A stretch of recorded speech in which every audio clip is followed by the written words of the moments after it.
Soy Diana Calderón, bienvenidos al momento del debate en Hora 20. Hoy, pues obviamente vamos a hablar de la noticia del día, que tiene que ver con el futuro del bolsillo de los trabajadores. Esto por muchas decisiones que tienen que ver con el salario mínimo. Las decisiones judiciales, la concertación de los distintos actores y las decisiones políticas. Hablaremos del mínimo del 23%, de lo que implica mantener el porcentaje, de lo que viene a nivel jurídico, pero también de los efectos económicos de estas decisiones. Bienvenidos entonces, estamos con Rodrigo Uprimi, abogado constitucionalista, profesor de la Universidad Nacional, columnista. Gracias, Rodrigo, por acompañarnos y muy buenas noches. Muchas gracias por la invitación, Diana, y un gusto estar con los colegas de la mesa y un saludo a todos los oyentes. Tengo que aprovecharlo por una noticia que acabamos de mencionar, y es qué reflexión hacer sobre la legalidad o el alcance que tiene la retención de personas esta tarde en Bogotá por parte de comunidades indígenas. Más de 1.500 funcionarios fueron encerrados y no se les permitió salir, Rodrigo. No, hasta ahora me entero de la noticia, entonces me coges un poco para reacción inmediata, por sorpresa. Esas retenciones en principio son ilegales, es decir, el derecho de protesta no implica que uno pueda retener a funcionarios o personas.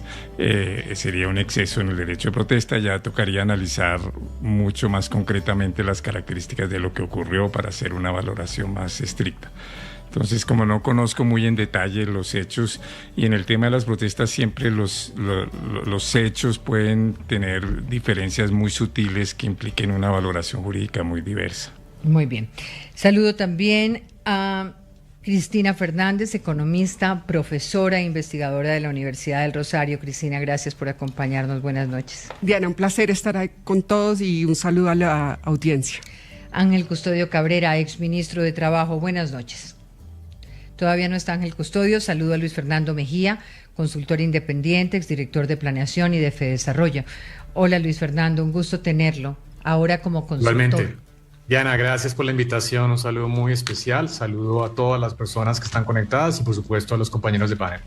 Juan Alberto Londoño, exministro de Hacienda. Tenemos un panel de lujo hoy. Buenas noches. Diana, como siempre, un gusto estar acá y con este panel de lujo y analizando estos temas tan interesantes para el país, y un saludo para toda la audiencia. Vamos a esperar en segundos si tenemos la posibilidad de hablar entonces con el ministro Sanguino. Por lo pronto, un poco de contexto para nuestros oyentes y los trabajadores que desde el viernes que tuvimos esta noticia están pues un poco sin saber qué va a pasar. La suspensión provisional del decreto que fijó el incremento en 23.7% del salario mínimo para este año 2026, pues ha generado toda clase de incertidumbre en el mundo económico y político. Es una medida de cautela, es una medida cautelar. El Consejo de Estado considera que mientras se hace una evaluación de fondo del incremento, el gobierno debería presentar un nuevo decreto transitorio aplicando criterios establecidos como inflación, productividad, crecimiento, PIB. Sin embargo, en el auto del Consejo de Estado se considera que el gobierno incumplió con esos requisitos y lo hizo, estableció el monto del salario mínimo en 23.7 con base en un estudio de la Organización del Trabajo, Internacional del Trabajo, de la OIT, que plantea el salario mínimo vital, que como les hemos venido contando, pues tiene su base en el número de empleados en un hogar y el costo de vida. Ante ese panorama, el gobierno citó a una mesa de concertación que tuvo lugar en el día de hoy. Esta reunión termina en una especie de consenso entre el gobierno, centrales obreras, sindicatos y gremios para mantener el incremento en 23.7. Sin embargo, no es claro si la justificación, que aparentemente no avaló el Consejo de Estado, será la misma del decreto de diciembre. El presidente Petro anoche en su alocución dijo que ese aumento se va a mantener, que las razones son concretas y que no hay efectos en la generación de empleo, ni en el desempleo, ni inflación. Sin embargo, descargó las responsabilidades en el Banco de la República y dijo fundamentalmente que se debía a las tasas de interés, al aumento en 100 puntos básicos que ha fijado el Banco Central. Así que empecemos. Yo lo primero que tengo que preguntarles al doctor Uprimi, para entender un poco cómo se lee una medida cautelar del Consejo de Estado, y si en su opinión el Consejo de Estado acierta pidiendo un nuevo decreto con justificaciones más completas, o con especificidades, si debía tomar una decisión de fondo y si este auto aumenta la incertidumbre, Rodrigo. Buenas noches nuevamente. Este auto es muy singular. ¿Por qué? Porque es un auto que suspende sin suspender, porque dice se suspende el decreto que estableció el aumento del 23.7 del salario mínimo, pero se difiere, como se dice técnicamente, los efectos del auto hasta que el gobierno adopte un nuevo decreto en donde se adopte un alza transitoria. Y le da 8 días hábiles para tal efecto. Entonces, por el momento, la medida no ha tenido ningún efecto práctico, concreto para los ciudadanos. Para las autoridades sí, pero para los ciudadanos no. Sigue vigente el alza del 23.7, los empresarios tienen que pagar esos salarios, etcétera. Y no tiene ningún efecto retroactivo sobre lo que ya se pagó de enero. Entonces, en ese sentido es una suspensión rara, porque cuando el Consejo de Estado, una autoridad administrativa, suspende un acto administrativo, pues el acto administrativo deja de regir, pero suspender para decir reemplácelo por otro es raro.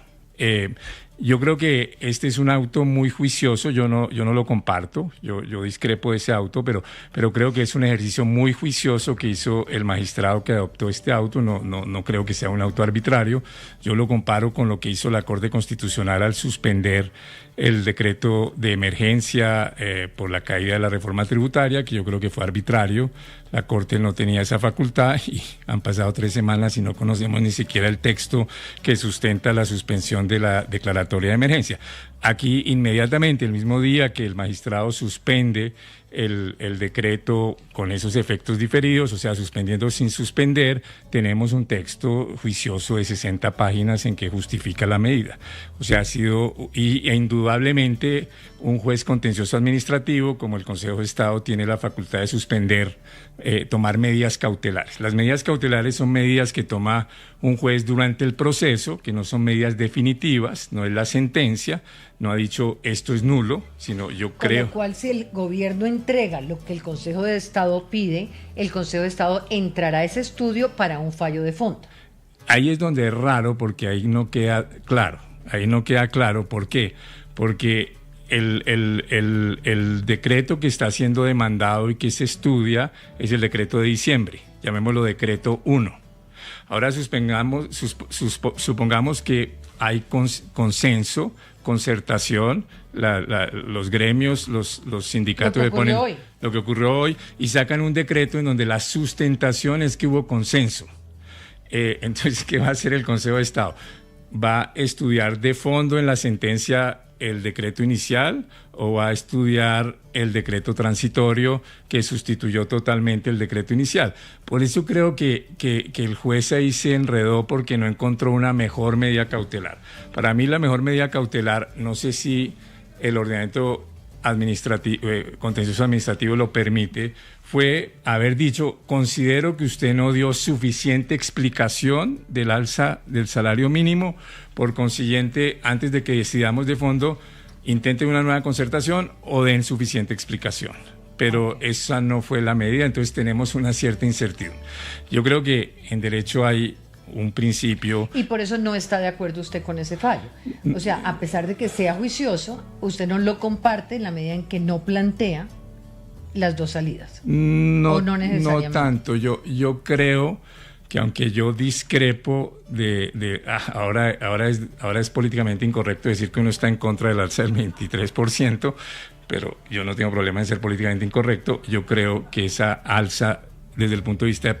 Yo, siendo favorable a los derechos de los trabajadores, siendo de izquierda, estando a favor de las reducciones de la desigualdad, creo que ese aumento era excesivo. Entonces yo no estoy de acuerdo con ese aumento. Me parece muy bien que se logra ahorita un consenso en torno a eso, claro, porque hay que pacificar el tema. Pero yo creo que el presidente sí tenía la competencia para tomar esa medida y creo que el decreto de diciembre de acuerdo, podemos mirarlo ahora a una regulación legal que es muy ambigua. La regulación legal es muy ambigua y la Corte Constitucional al controlar ese artículo de la ley 278... La ha avalado. La avaló, pero le introdujo aún más ambigüedades. Entonces tenemos una norma que supuestamente limita la potestad discrecional del Ejecutivo de adoptar el salario mínimo cuando no hay concertación, pero que para mí no son para nada claros los criterios, porque se señalan unos criterios, pero se dice se tienen que tomar todos en conjunto, pero si se toma todos en conjunto son contradictorios. Y luego dice, tome todos los criterios legales en conjunto, que son inflación del año 2025, meta de inflación, crecimiento del PIB, participación del trabajo en el PIB y... ¿cómo? Productividad. Y productividad. Pero uno no puede tener todos al tiempo con el mismo peso, porque si la inflación del pasado es 5 o 6% y se proyecta una de 3, ¿qué quiere decir tomar las dos con la misma incidencia? Y para introducirle aún más desorden, la Corte Constitucional en esa sentencia 815 del 99 dijo que había que tomar de manera prevalente los criterios constitucionales como la noción de salario mínimo vital. Entonces, con esa ambigüedad de la regulación, a mí me parece que, aunque yo hubiera deseado un decreto mejor sustentado del gobierno, la sustentación para mí es suficiente. Si uno lo lee, uno dice, sí, el gobierno dijo estos son los criterios que están en la ley, yo me voy por el criterio constitucional, que es el de salario mínimo vital. Tengo esta información del salario mínimo vital, esa me llevaría a un alza del 28%, no voy a tomar esa alza porque creo que es poco a poco, entonces tomo 23%. Entonces yo creo que eso hace parte de la amplitud de la discreción del Ejecutivo cuando no se logra consenso, y por eso, a pesar de lo juicioso del auto, yo tiendo a no estar de acuerdo con la decisión.